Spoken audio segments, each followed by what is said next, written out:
Sinode itu kita tahu artinya berjalan bersama, dan berjalan adalah ciri khas orang dewasa.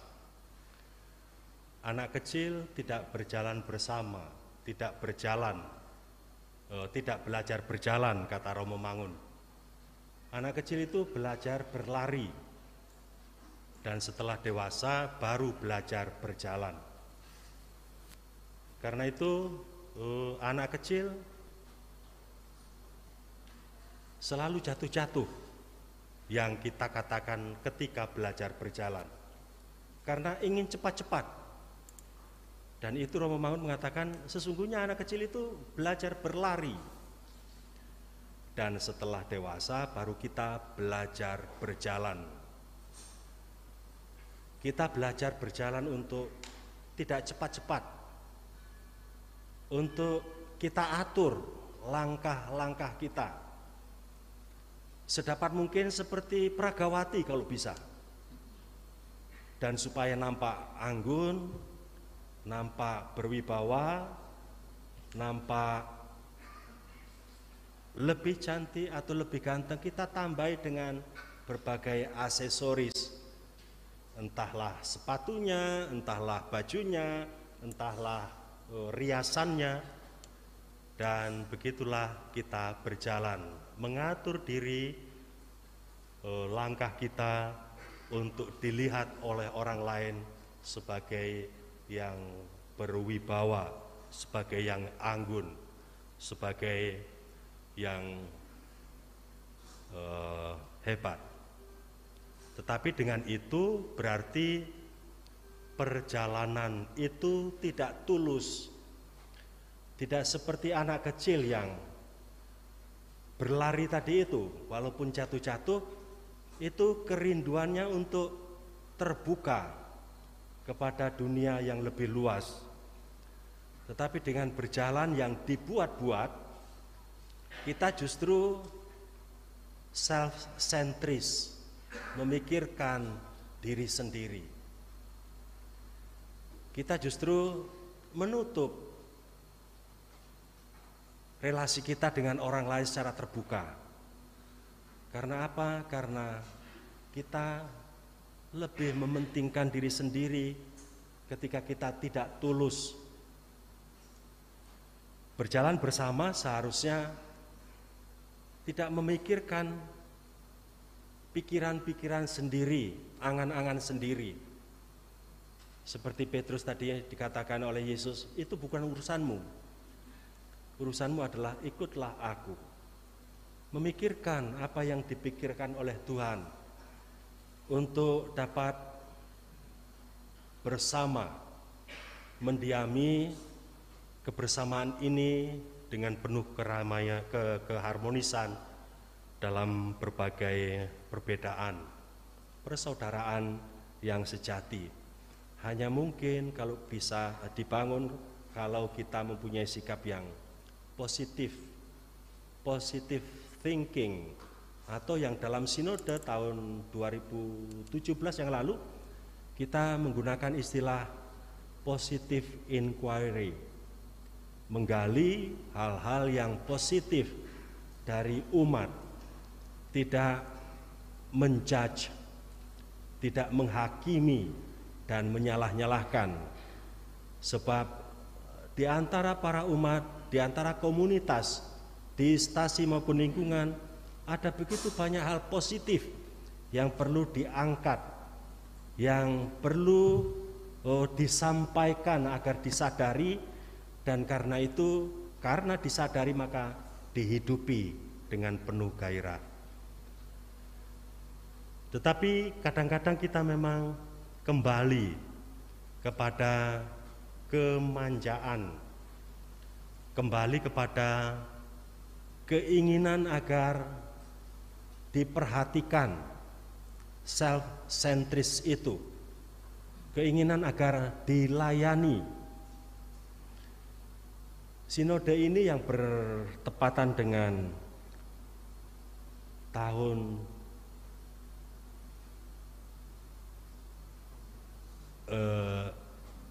komunitas basis, masih juga kita menginginkan perlunya katekis agar mengajari umat, agar membimbing umat.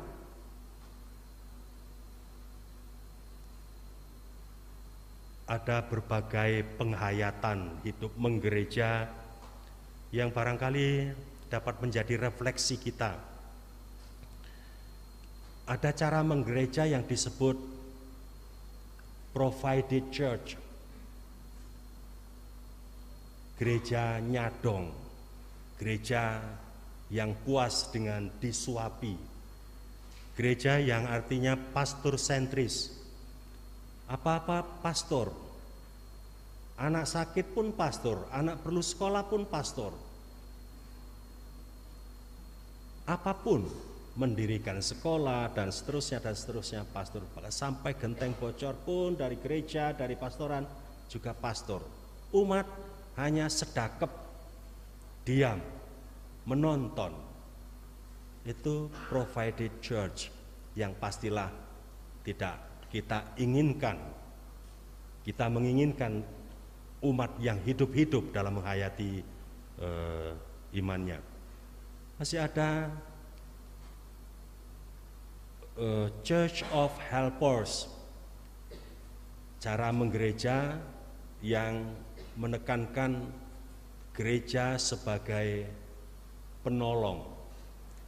Karena semuanya dilihat pastor yang mengerjakan dalam provided church tadi, ada beberapa orang yang melihat, mari kita tolong Romo itu supaya tidak terlalu capek. Tetapi menolong Romo itu belum merupakan tanggung jawab dari seorang beriman. Sekedar supaya Romonya tidak terlalu capek, kita tolong. Dan itu pastilah hanya beberapa orang dalam sebuah paroki yang mempunyai pemikiran seperti itu.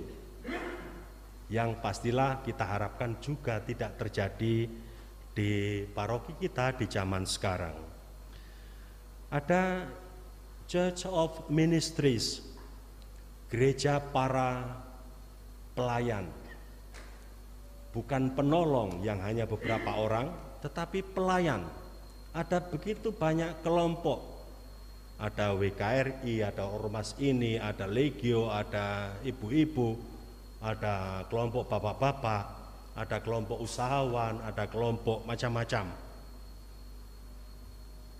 Kelompok-kelompok ini punya niat baik memberikan pelayanan kepada umat, tetapi tidak sinergis, sebab masing-masing mau membawa dan menaikkan benderanya masing-masing setinggi mungkin agar bisa mengalahkan bendera kelompok lain, bersaingan bahkan saling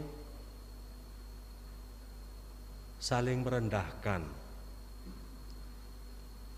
Yang baik dalam komunitas basis gereja ini yang ingin kita capai adalah communion of communities, cara menggereja yang satu sama lain saling merasa sehati seperasaan, senasib sepenanggungan.